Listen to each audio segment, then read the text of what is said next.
Hello everyone. तो अभी जैसे we were discussing this topic holding company consolidation of balance sheet consolidation of final accounts. तो इसमें जो नेक्स्ट कॉन्सेप्ट है वो है बोनस शेयर्स। तो bonus shares are like free shares to shareholders. और बोनस शेयर्स को हम क्या लैंग्वेज बोलते हैं कि it's been a capitalisation of profit. तो जो फ्री रिजर्व्स हैं या even securities premium reserve utilise कर सकते हैं आप फुल्ली पेड बोनस शेयर्स देने के लिए, या फिर जनरल रिजर्व या पीएनएल। तो नॉर्मली एंट्री क्या होती है कि लाइक बोनस शेयर्स अगर आप दोगे तो एक इंक्रीज़ है शेयर कैपिटल का, और दूसरा डिक्रीज़ क्या है रिजर्व्स का। तो लाइक जितने भी रिजर्व्स हैं जिनको आप डेबिट करोगे, जनरल रिजर्व डेबिट या सरप्लस डेबिट या securities premium debit to bonus issue, then bonus issue to equity share capital. तो वो मैंने एक बार जब redemption of preference share discuss किया था तो वहाँ भी ये डिस्कस किया था कि बोनस इशू में हम क्या क्या यूटिलाइज कर सकते हैं। तो अभी होल्डिंग और सब्सिडरी के कंटेक्स्ट में अगर bonus shares pre acquisition profit से है, bonus shares pre acquisition profit से है, जैसे होल्डिंग ने सब्सिडरी को अक्वायर किया से फॉर एग्जांपल ऑन 1 जुलाई किसी पर्टिकुलर फाइनेंशियल ईयर में, और 1 जुलाई को आपने कंपनी को अक्वायर किया, और से फॉर एग्जांपल अगस्त में कंपनी ने सब्सिडरी कंपनी ने बोनस शेयर इशू किए out of pre acquisition profit, यानी पहले के प्रॉफिट से वो बोनस शेयर इशू करना चाह रही है। और बोनस इशू करेंगे तो ऑब्वियसली जो जो शेयर होल्डर्स होंगे उनको सभी को शेयर मिलेगा। तो अगर ये बोनस इशू जो आपको मिलता है शेयर्स का, वो ऑब्वियसली आपके लिए एक एडवांटेज है, होल्डिंग कंपनी के लिए एक एडवांटेज है कि आपने शेयर एक्वायर किया से फॉर एग्जांपल 2000 और कुछ शेयर्स आपको फ्री में और मिल गए। तो इससे क्या होगा कि आपका कॉस्ट ऑफ कंट्रोल रिड्यूस होगा, यानी कॉस्ट ऑफ कंट्रोल जितना आपने पे करा वो आपको जो जो उसमें से एडवांटेज मिलेगा वो माइनस होगा बोनस शेयर्स। और माइनॉरिटी के लिए भी गेन है, तो माइनॉरिटी में उनके शेयर में ये प्लस हो जाएगा। तो बोनस शेयर्स को लैंग्वेज इस तरीके से लिखा होता है कि like company has decided to issue 1 for every 4 या 1 फॉर एवरी 10 शेयर्स। तो इसका मतलब क्या होता है, 1:10 लिखा होगा या 1:4 लिखा होगा या 1:5 लिखा होगा। इसका मतलब है for every 10 shares company is offering 1 free share, या लिखा होगा 1 for 5, it means for every 5 shares company is offering 1 free share in the form of bonus. तो बोनस शेयर्स अगर आप out of pre acquisition profit देंगे तो इसमें क्या होता है कि इवन इफ अगर आप कॉस्ट ऑफ कंट्रोल निकालते वक्त बोनस इशू के पॉइंट को इग्नोर भी कर दोगे तो भी आपके गुडविल कैलकुलेशन या कैपिटल रिजर्व कैलकुलेशन में कोई डिफरेंस नहीं आता। रीज़न ये है कि अगर प्री एक्विजिशन प्रॉफिट वैसे भी होल्डिंग को मिलता है क्योंकि वो कैपिटल नेचर का रिसीट है, तो अगर प्री एक्विजिशन प्रॉफिट से बोनस इशू होगा तो एक तरफ प्रॉफिट रिड्यूस होगा और दूसरी तरफ वो बोनस शेयर्स में कन्वर्ट हो जाएगा। तो वर्चुअली जैसे मैंने यहाँ पर ट्रीटमेंट में लिखा है कि pre acquisition profit is reduced by the amount of bonus shares, यानी अगर बोनस शेयर्स आप दोगे, अभी एक क्वेश्चन में डिस्कस करूँगा, तो जितना भी आपने बोनस शेयर दिया वो रिड्यूस हो जाएगा, that will reduce your pre acquisition profit. And bonus shares received is subtracted from cost of control, यानी वो माइनस करते हैं, like face value of shares held less pre acquisition profit less any reval profit. Similarly bonus shares भी आपके लिए gain है, वो भी क्या हो जाएगा माइनस। तो वर्चुअली क्या होता है कि these 2 points nullify each other, क्योंकि प्री एक्विजिशन रिजर्व्स को आप कम कर देते हो और वही आपको बोनस शेयर्स के फॉर्म में मिल जाता है। और माइनॉरिटी के लिए क्या है, माइनॉरिटी में है add bonus shares to minority interest, और ऑब्वियसली उनके लिए एडवांटेज है कि उनके पास जितने भी शेयर्स थे उसमें से कुछ शेयर और इंक्रीज हो गया बिकॉज ऑफ बोनस शेयर्स, तो बोनस शेयर्स उनमें प्लस हो जाएगा। आप सब अभी मैं अभी आउट ऑफ पोस्ट एक्विजिशन का ट्रीटमेंट बाद में डिस्कस करता हूँ जब क्वेश्चन डिस्कस करूँगा। आप सब अभी इलस्ट्रेशन 17 पे आओ। लाइक इलस्ट्रेशन 17 मैं एक बार डिस्कस कर लेता हूँ। इसमें लिखा हुआ है strong limited acquired 3200 equity shares of weak limited. तो स्ट्रॉन्ग लिमिटेड ने 3200 शेयर्स अक्वायर करे वीक लिमिटेड ऑन 31 मार्च 17, और बैलेंस शीट भी उसी डेट की गिवन है। इसका मतलब बैलेंस शीट डेट है 31 मार्च 17, और कंपनी को भी हमने अक्वायर किया 31 मार्च 17, यानी last date of the accounting year. इसका मतलब जो भी प्रॉफिट आपको बैलेंस शीट में दिया होगा वो सारा का सारा क्या हो जाएगा, that will belong to pre acquisition, यानी इस क्वेश्चन में पोस्ट एक्विजिशन होगा ही नहीं। ठीक है, अब उसके बाद इसमें क्या गिवन है, सब्सिडरी कंपनी के जनरल रिजर्व गिवन है, प्रॉफिट लॉस गिवन है, और बैंक लोन, बिल्स पेबल, उसमें से कुछ कॉमन आइटम्स गिवन है। नेक्स्ट है आपके investments in weak limited at cost. तो इन्वेस्टमेंट हमने कितना किया, 6,80,000। Then we are having stock, sundry debtors, BR, cash at bank. ठीक है, अब आ जाओ, ये इस क्वेश्चन में शेयर कैपिटल कितना था, 4,000 शेयर कैपिटल था, और ऊपर क्वेश्चन में लिखा है कि holding company is acquired 3,200 equity shares out of 4,000। तो वो रेशो फाइंड कर लोगे कि 4,000 में से 3,200 अगर होल्डिंग के पास है तो उसका रेशो कितना हुआ। तो 3,200 डिवाइड बाई 4,000 कर लोगे तो वो दैट विल कम टू 4/5, और माइनॉरिटी आ जाएगा 1/5। अब आ जाओ नीचे बोनस के पॉइंट पे। लिखा weak limited made a bonus issue on 31 March, यानी जिस डेट को आपने अक्वायर किया उसी डेट को आपको बोनस इशू डिक्लेयर कर रही है subsidiary company, of 1 share for every 4 shares, यानी रेशो क्या है, 4 शेयर्स पे 1 शेयर फ्री है, 1 शेयर फ्री है, held by its share holders. और ये एक लाइन इंपॉर्टेंट होता है, ये चेक करना कि effect has not yet been given in the accounts for this. जैसे अगर लिखा होता कि effect has been given in the accounts for this, इसका मतलब ये है कि जो ये शेयर कैपिटल है वो आफ्टर बोनस इशू है। लेकिन अभी जो शेयर कैपिटल है, इस लाइन से ये समझ में आ रहा है कि ये जो शेयर कैपिटल है, ये शेयर कैपिटल है बिफोर बोनस इशू। ठीक है, नेक्स्ट पॉइंट है the directors have decided to revalue the land and building, plant and machinery. तो लैंड एंड बिल्डिंग को रिवैल्यू कर रहे हैं 4 लाख पे, और 298,800 पे प्लांट एंड मशीनरी को। अब लैंड एंड बिल्डिंग देख लो कितना है बैलेंस शीट में। Land and building weak limited का है 3,60,000, उसको हम रिवैल्यू कर रहे हैं टू 4 लाख। और प्लांट एंड मशीनरी है वीक लिमिटेड का 3,18,800, उसको हम रिवैल्यू कर रहे हैं 2,98,800।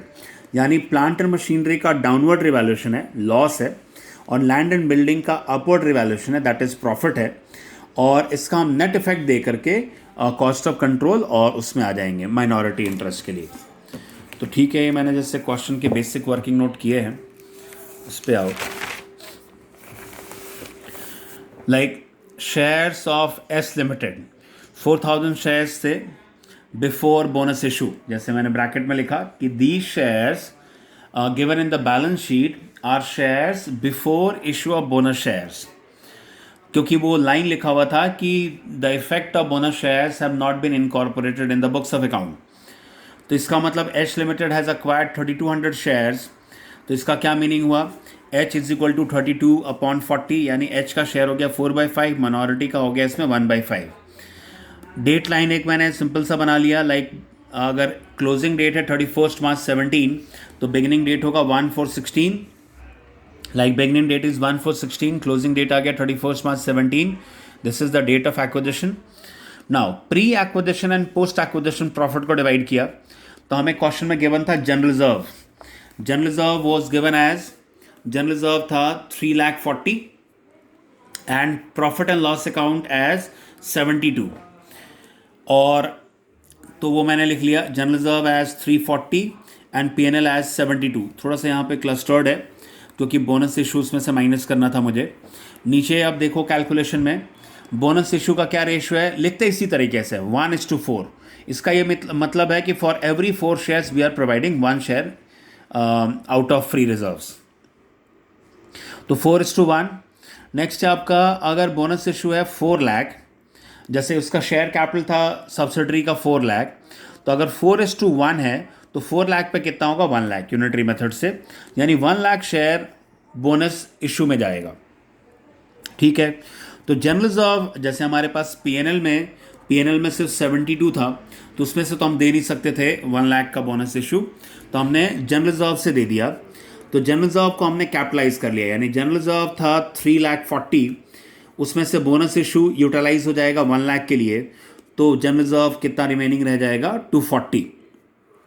तो लाइक जनरल रिजर्व है 340, उसमें से 1 लाख मैंने माइनस कर दिया बोनस इशू का, और वो रिमेनिंग रह गया प्रॉफिट 240, और पीएनएल आ गया 72।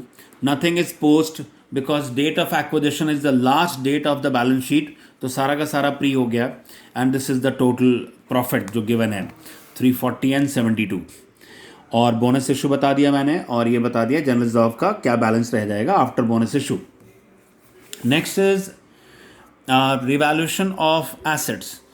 तो लैंड एंड बिल्डिंग का वो मैंने लिख दिया कि like book value was 360, now revalued at 4 lakh, तो गेन कितना आ गया 40,000। Then we are having plant and machinery, book value as 3,18,000, revalued figure as 2,98, तो हमें इसमें से कितना आ गया downward revaluation 20,000 as downward revaluation. तो नेट इफेक्ट हुआ कि एक तरफ आप 40,000 इंक्रीज कर रहे हो और दूसरी तरफ आप 20,000 डिक्रीज कर रहे हो, तो नेट इफेक्ट आ गया आपका 20,000 एज इंक्रीज। तो जैसे लास्ट क्लास पे मैंने लास्ट क्वेश्चन में डिस्कस किया था जूम पे कि अगर आप रिवैल्यू करते हैं तो फिर हमें डेप्रिसिएशन इफेक्ट भी देना पड़ता है, लेकिन इसमें क्या है कि आप लास्ट डे पे रिवैल्यू कर रहे हैं, तो लास्ट डे पे रिवैल्यू करोगे तो फिर नेक्स्ट ईयर से तो ऑटोमेटिकली आप नए फिगर पे डेप लगाओगे, तो इसमें डेप का कोई इफेक्ट नहीं आएगा इस ईयर में। तो वही मैंने लिख दिया कि like there is no effect of depreciation due to revaluation. और प्रोबेबली अगर आप सबको पेपर में क्वेश्चन आएगा भी तो शायद डेप्रिसिएशन का पॉइंट वो बोलेंगे कि इग्नोर करो, क्योंकि डेप्रिसिएशन के साथ थोड़ा सा वो कॉम्प्लिकेटेड हो जाता है। Now coming back to this cost of control, तो कॉस्ट ऑफ कंट्रोल में क्या गया, investment in subsidiary company it is 6,80,000, ये गिवन है आपको। Investments in subsidiary company holding के बुक में देखो, investments in weak limited at cost 6,80,000। Then face value of shares held, तो अभी मैंने बताया था कि इसके पास 3,200 शेयर्स आ गया, तो फेस वैल्यू हो गया इसका 3,20,000। Then we have bonus issue, तो बोनस इशू कितना आ गया 1 लाख, उस 1 लाख में से जैसे बोनस इशू था 1 लाख में से होल्डिंग का शेयर हो गया 4/5, क्योंकि हमारा इसमें शेयर होल्डिंग पैटर्न क्या है 4/5, तो 1 लाख का 4/5 80,000। फिर जो रिमेनिंग जनरल रिजर्व है वो डिस्ट्रीब्यूट हो जाएगा होल्डिंग को 4/5 of 2,40,000, PNL 4/5 of 72, profit on reval 4/5 of 20,000, तो वो कैलकुलेट करके 14,400 आ जाएगा पॉजिटिव फिगर, तो 14,400 बेसिकली क्या हो जाएगा आपका गुडविल, तो बैलेंस शीट में इंटेंजिबल में दिखाओगे। नेक्स्ट माइनॉरिटी इंटरेस्ट में फेस वैल्यू ऑफ शेयर्स कितना आ गया 80,000, बोनस इशू कितना आ गया 20,000, तो इसमें से बोनस इशू में वही 1/5 शेयर है माइनॉरिटी का, तो 1/5 share of 1 lakh.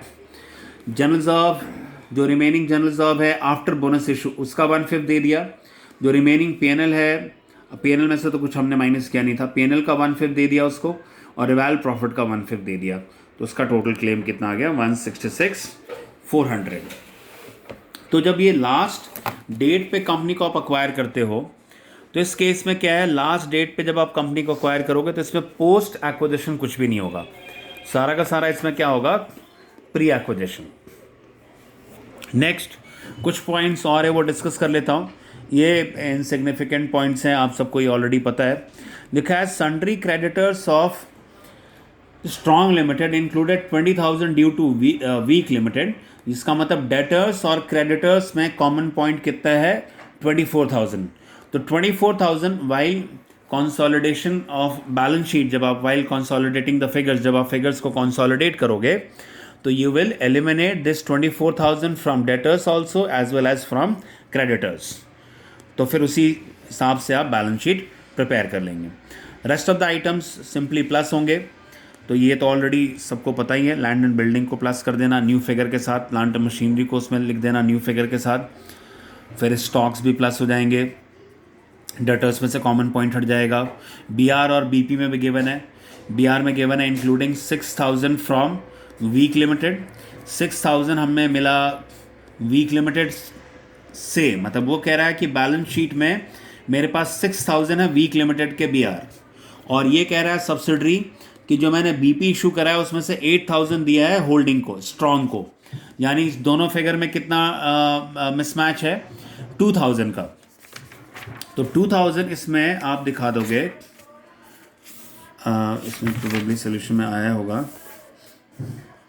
B are में से कॉमन पॉइंट, क्योंकि वो या तो उससे बैंक से डिस्काउंट कराया होगा, तो वो आना चाहिए था कंटिंजेंट लाइबिलिटी में, लेकिन इसमें से क्या हुआ, 6,000 यहाँ से माइनस कर दिया पॉइंट नंबर 12 से, और पॉइंट नंबर 6 से इसने 6,000 माइनस कर दिया, यानी जो कॉमन अमाउंट था, और बाकी 2,000 अभी भी वो बैलेंस शीट में दिखाएगा, क्योंकि उसको फाइनली वो ऑनर करना पड़ेगा।